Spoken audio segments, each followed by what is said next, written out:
ನಮಸ್ತೆ ಸ್ನೇಹಿತರೆ, ಇವತ್ತು ಶಾಪ್ಗೆ ಬುಲ್ಲೋಟ್ ಮಿಕ್ಸಿ ಬಂದಿದೆ. 2 ಮಿಕ್ಸಿ ಬಂದಿದೆ, ಬುಲ್ಲೋಟ್ ಮಿಕ್ಸಿ. ಈ ನಡುವೆ ಎಲ್ಲ ಆನ್ಲೈನಲ್ಲಿ ತುಂಬ ಸೇಲ್ ಆಗುತ್ತೆ, ಇದು ನೋಡಿರ್ತೀರ. ಬುಲ್ಲೋಟ್ ಮಿಕ್ಸಿ ರಿಪೇರಿಗೆ ಬಂದಿದೆ ನೋಡಿ. ಈ ಕಪ್ಲರ್ ಹೋಗಿದೆ ಮೇಲ್ಗಡೆದು. ಈ ಮೇಲ್ಗಡೆ ಏನಿದೆಯಲ್ಲ, ಈ ಕಪ್ಲರ್ ಹೋಗಿದೆ ನೋಡಿ. ಈ ಥರ ತೆಗೆಯೋದಿದು ನೋಡಿ. ಆ್ಯಂಟಿ ಕ್ಲಾಕ್ ವೈಸಲ್ಲಿರುತ್ತೆ. ಲೈಟಾಗಿ ಸ್ಕ್ರೂ ಡ್ರೈವರ್ ಟಚ್ ಮಾಡಿಕೊಂಡ್ರೆ ನೀಟಾಗಿ ಬಂದ್ಬಿಡುತ್ತೆ ನೋಡಿ. ಇದು ನ್ಯೂ ಒನ್, ಹೊಸದು. ನಮ್ಮ ಹತ್ರ ಸ್ಪೇರ್ ಇದೆ ಅವೈಲೇಬಲು ನೋಡಿ. ಇದು ಟ್ರಾನ್ಸ್ಪರೆಂಟು, ತುಂಬ ಚೆನ್ನಾಗಿರುತ್ತೆ, ಕ್ವಾಲಿಟಿ ಫಸ್ಟ್ ಕ್ಲಾಸ್ ಆಗಿರುತ್ತೆ ನೋಡಿ. ನೀಟಾಗಿ ಕ್ಲೀನ್ ಮಾಡಿಕೊಂಡು ಆಯಿಲ್ ಹಾಕ್ಬಿಟ್ಟು ಅದಕ್ಕೆ ಈ ಟ್ರಾನ್ಸ್ಪರೆಂಟ್ ಬುಲ್ಲೋಟ್ ಕಪ್ಲರ್ ಏನಿದೆ ಇದನ್ನು ವೇರ್ ಮಾಡೋದು ನೋಡಿ. ಹಾಕೋದು ಇಲ್ಲಿ ನೋಡಿ. ಹಾಕಾದ್ಮೇಲೆ ನೋಡಿ, ಇದು ಅದರದ್ದು ಜಾರ್ದು ಬಾಟಮು, ಜಾರ್ ಬಾಟಮ್. ಇದು ಆನ್ ಮಾಡ್ತೀನಿ ಇವಾಗ. ಕಪ್ಲರ್ ಹಾಕಿದ್ದಾಗಿದೆ, ಇವಾಗ ಆನ್ ಮಾಡ್ತೀನಿ.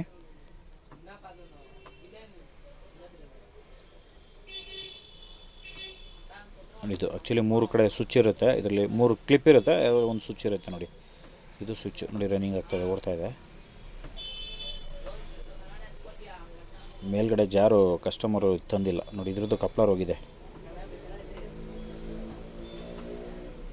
ಇದನ್ನು ಮನೇಲಿ ದಯವಿಟ್ಟು ಯಾರು ಟ್ರೈ ಮಾಡೋಕೆ ಹೋಗ್ಬೇಡಿ. ಈ ಥರ ನಾವು ಮೆಕ್ಯಾನಿಕ್ಗಳು, ನಮಗೆ ಮಾಡೋದು ಈಸಿ ಆಗುತ್ತೆ, ಅದಕ್ಕೆ ಮಾಡ್ತೀವಿ. ಕೈಗೆ ಏನಾದರೂ ಏಟಾದರೆ ತೊಂದರೆ ಆಗುತ್ತೆ, ಯಾಕಂದರೆ ಇದೆಲ್ಲ ತುಂಬ ಫಾಸ್ಟ್ ಇರುತ್ತೆ ನೋಡಿ. ಇನ್ನೊಂದು ಮಿಕ್ಸಿ, ಇದು ಅಷ್ಟೇ ಸೇಮ್ ಪ್ರಾಬ್ಲಮ್ಮು. ಇದು ಓಪನ್ ಮಾಡಿಕೊಂಡೆ ನೋಡಿ. ಸ್ಕ್ರೂ ಡ್ರೈವರ್ ಮೇಲ್ಗಡೆಯಿಂದ ಸ್ವಲ್ಪ ಟಚ್ ಮಾಡಿಕೊಟ್ರೆ ಹಂಗೆ ಬಂದ್ಬಿಡುತ್ತೆ ನೋಡಿ. ನ್ಯೂ ಪೀಸ್ ಇದಕ್ಕೂ ಇದೆ. ನಮ್ಮ ಹತ್ರ ಈ ಬುಲ್ಲೋಟ್ ಮಿಕ್ಸಿ ಏನಿದೆ ಎಲ್ಲ ಸ್ಪೇರು ಅವೈಲೇಬಲ್ ಇದೆ ನೋಡಿ. ಇದು ನ್ಯೂ ಕಪ್ಲರು, ಟ್ರಾನ್ಸ್ಪರೆಂಟ್ ನ್ಯೂ ಕಪ್ಲರು. ಆಯಿಲ್ ಹಾಕ್ಬಿಟ್ಟು ಸೇಮ್ ಹಿಂಗೆ ಅದಕ್ಕೆ ಹೆಂಗೆ ಫಿಟ್ ಮಾಡಿದೆ ಅದಕ್ಕೆ ಸೇಮ್ ಹಿಂಗೆ ಇದಕ್ಕೂ ಫಿಟ್ಟಿಂಗ್ ಮಾಡ್ತೀನಿ. ರನ್ನಿಂಗ್ ಚೆಕ್ ಮಾಡೋಣ ಒಂದು ಸರಿ.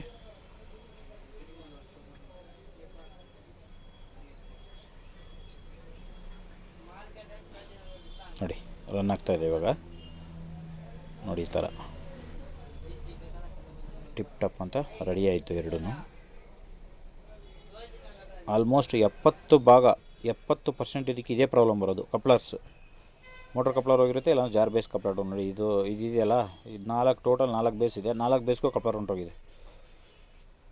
ಕೆಳಗಡೆ ಇದೇನಿದೆಯಲ್ಲ ಅದು ಕಪ್ಲರು 4ಕ್ಕೂ ಹೋಗಿದೆ. ಅದು ಕೂಡ ನಮ್ಮ ಹತ್ರ ಸ್ಟಾಕ್ ಇರುತ್ತೆ, ಎನಿ ಟೈಮ್ ಅವೈಲೇಬಲ್ಲು. ಚೇಂಜ್ ಮಾಡ್ತೀನಿ ಇವಾಗ ಅದಕ್ಕೂ ನೋಡಿ. ಈ ಥರ ಫುಲ್ ಟೈಟ್ ಆಗಿಬಿಟ್ಟಿದೆ, ಫಸ್ಟ್ ಟೈಮ್ ಆಗ್ತಾಯಿರೋದು. ಆ್ಯಕ್ಚುಲಿ ಇದರಲ್ಲಿ ತುಂಬ 90% ಪ್ರಾಬ್ಲಮ್ ಇದೇ ಬರೋದು, ಕಪ್ಲರ್ಸ್ಗಳೇ ಪ್ರಾಬ್ಲಮ್ ಬರೋದು. ಮೋಟ್ರೆಲ್ಲ ಚೆನ್ನಾಗಿರುತ್ತೆ. ಇದರದ್ದೆಲ್ಲ ಸ್ಪೇರ್ಸು ನಮ್ಮ ಹತ್ರ ಅವೈಲೇಬಲ್ ಇದೆ. ಲೈಟಾಗಿ ಆಯಿಲ್ ಹಾಕ್ಬಿಟ್ಟು ಥ್ರೆಡ್ಗೆ ನೀಟಾಗಿ ವಾಷರ್ ಹಾಕಿ ಕಪ್ಲರು ಹೊಸ ಪೀಸು ನೋಡಿ, ನ್ಯೂ ಪೀಸ್, ಪ್ಯಾಕ್ ಪೀಸು ನಮ್ಮ ಹತ್ರ ಸ್ಟಾಕ್ ಇರುತ್ತೆ ನೋಡಿ. ಇದು ಕಪ್ಲರ್, ರಬ್ಬರ್ ಕಪ್ಲರ್ ಇದು ನೋಡಿ, ನ್ಯೂ ಪೀಸ್. ಇದನ್ನು ಹಾಕ್ತಾಯಿದ್ದೀನಿ ಇವಾಗ. ಆ್ಯಂಟಿ ಕ್ಲಾಕ್ ವೈಸು ನೋಡಿ. ಆ್ಯಂಟಿ ಕ್ಲಾಕ್ ವೈಸ್ ತಿರುಗಿಸಿ ನೀಟಾಗಿ ಟೈಟ್ ಮಾಡಿಕೊಂಡ್ರೆ, ಮಿಕ್ಸಿ ಒಳಗಡೆ ಹಾಕಿದ್ರೆ ಮೀಡಿಯಮ್ ಟೈಟ್ ಹೊಡೆದ್ರೆ ಸಾಕು. ಮಿಕ್ಸಿ ಒಳಗಡೆ ಹಾಕಿದ್ರೆ ಆಟೋಮೆಟಿಕ್ ಅದೇ ಟೈಟ್ ಆಗುತ್ತೆ, ಆಟೋಮೆಟಿಕ್ ಟೈಟ್ ಬರುತ್ತೆ ಅದೇ ನೋಡಿ. ಇದು ಇನ್ನೊಂದು, ಎರಡನೇದು ಇದು ಸೇಮ್. ಇದು ಕೂಡ ಕಪ್ಲರ್ ಪ್ರಾಬ್ಲಮ್ ನೋಡಿ. ಇದು ಈ ಥರ ಕಪ್ಲರು ನೋಡಿ. ಈ ಥರ ಕಪ್ಲರ್ ಹಾಕ್ಕೊಂಡು ನೋಡಿ. ಈ ಥರ ರಬ್ಬರ್ ಕಪ್ಲರ್ ಸೇಮ್, ಇದಕ್ಕೂ ಕೂಡ ಅದೇ ಪ್ರಾಬ್ಲಮ್ಮು ನೋಡಿ. ಇದು ಹಾಕೊತ ಇದ್ದಾಗಲೇ ವಾಷರ್ ಹಾಕ್ಕೊಂಡು ನೀಟಾಗಿ ಥ್ರೆಡ್ ಆಯಿಲ್ ಹಾಕ್ಕೊಂಡು ನೀಟಾಗಿ ಕಪ್ಲರ್ ಫಿಟ್ ಮಾಡ್ದಂದರೆ ಇದು ಫಸ್ಟ್ ಕ್ಲಾಸಾಗಿ ರೆಡಿ ಆಯಿತು. ರೆಡಿ.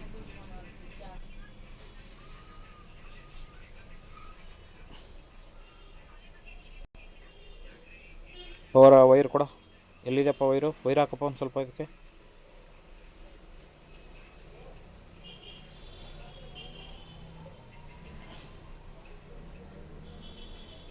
ನೋಡಿ, ಇದು 3ನೇದು ನೋಡಿ. ಇದು ಕೂಡ ಸೇಮ್ ಪ್ರಾಬ್ಲಮ್ಮು, ಬುಷ್ ಜಾಮ್ ಆಗಿಬಿಟ್ಟಿದೆ. ಇದಕ್ಕೆ ಕಪ್ಲರ್ ಹೋಗಿದೆ, ಅದ್ರ ಜೊತೆಗೆ ಬುಷ್ ಕೂಡ ಜಾಮ್ ಆಗೋಗ್ಬಿಟ್ಟಿದೆ. ಇದಕ್ಕೆ ಸ್ವಲ್ಪ ಆಯಿಲ್ ಹಾಕೊಬೇಕು. ಆಯಿಲ್ ಹಾಕೊಬಿಟ್ಟು ನೀಟಾಗಿ ಅದನ್ನು ಫ್ರೀ ಮಾಡಬೇಕು ಫಸ್ಟು. ಹಂಗೆ ಕಪ್ಲರ್ ಹಾಕಿದ್ರೆ ಮತ್ತೆ ಹೋಗುತ್ತೆ ಅದು ಯಾವತ್ತೂ ಅಷ್ಟೇ ಫ್ರೀ ಇರಬೇಕು. ಆ ಬುಷಲ್ಲಿ ಫ್ರೀ ಇರಬೇಕು ಅದು ನೋಡಿ. ಈ ಥರ ಫ್ರೀ ಆದಮೇಲೆ ಕಪ್ಲರ್ ಹಾಕಿದ್ರೆ ಆ ಸ್ಪೀಡ್ಗೆ ಕರೆಕ್ಟಾಗಿ ಆಗುತ್ತೆ. ಇಲ್ಲಾಂದರೆ ಹಾಕಿದ ತಕ್ಷಣ ಟೈಟ್ ಇತ್ತು ಅಂದರೆ ಕಪ್ಲರ್ ಹೋಗುತ್ತೆ, ಅದು ಹೋಗುತ್ತೆ, ಮೋಟ್ರದ್ದು ಹೋಗುತ್ತೆ, ಜಾರ್ದು ಹೋಗುತ್ತೆ. ಅದರಿಂದ ಫಸ್ಟ್ ಇದನ್ನು ಫ್ರೀ ಮಾಡಿಕೊಂಡು 2 ಡ್ರಾಪ್ ಆಯಿಲ್ ಹಾಕ್ಕೊಂಡು ನೋಡಿ ಈ ಥರ 2 ಡ್ರಾಪ್ ಆಯಿಲ್ ಹಾಕ್ಕೊಂಡು ನೋಡಿ ಫ್ರೀಯಾಗಿ ಹೋಗುತ್ತೆ ಇವಾಗ. ನೋಡಿ ನೋಡಿ ಫ್ರೀ ಆಯ್ತು ಇವಾಗ.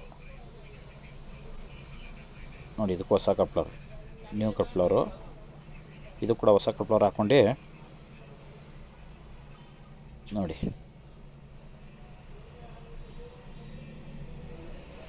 ವಾಷರ್ ಹಾಕ್ಬೇಕು. ಇದಕ್ಕೆ ವಾಷರ್ ಮರ್ತೋದೆ, ಒಂದು ನಿಮಿಷ. 2 ವಾಷರ್ ಹಾಕ್ಬಿಟ್ಟೆ ಹಾಕಬೇಕು. ನೋಡಿ ಇದು ವಾಷರ್ ಹಾಕಿಲ್ಲ ಅಂದರೆ ಅಲೈಟ್ಮೆಂಟ್ ಬಂದುಬಿಡುತ್ತೆ, ಮೇಲ್ಗಡೆ ಕೆಳಗಡೆ ಸ್ವಲ್ಪ ಇದಾಗುತ್ತೆ, ಸೌಂಡ್ ಬರೋಕ್ಕೆ ಸ್ಟಾರ್ಟ್ ಆಗುತ್ತೆ. ಅದರಿಂದ ವಾಷರ್ ಹಾಕಲೇಬೇಕು. ವಾಷರ್ ಹಾಕಿದ್ದೀನಿ ಇವಾಗ. ನೋಡಿ ಇವಾಗ ಟೈಟ್ ಆಯಿತು. ಸೇಮ್ ಆ್ಯಂಟಿ ಕ್ಲಾಕ್ ವೈಸು ಟೈಟ್ ಮಾಡಿದ್ರೆ ಫಿನಿಶ್ ಆಗುತ್ತೆ. ನೋಡಿ ಆಯಿತು, ರೆಡಿ. ಮೊದಲು ಥರ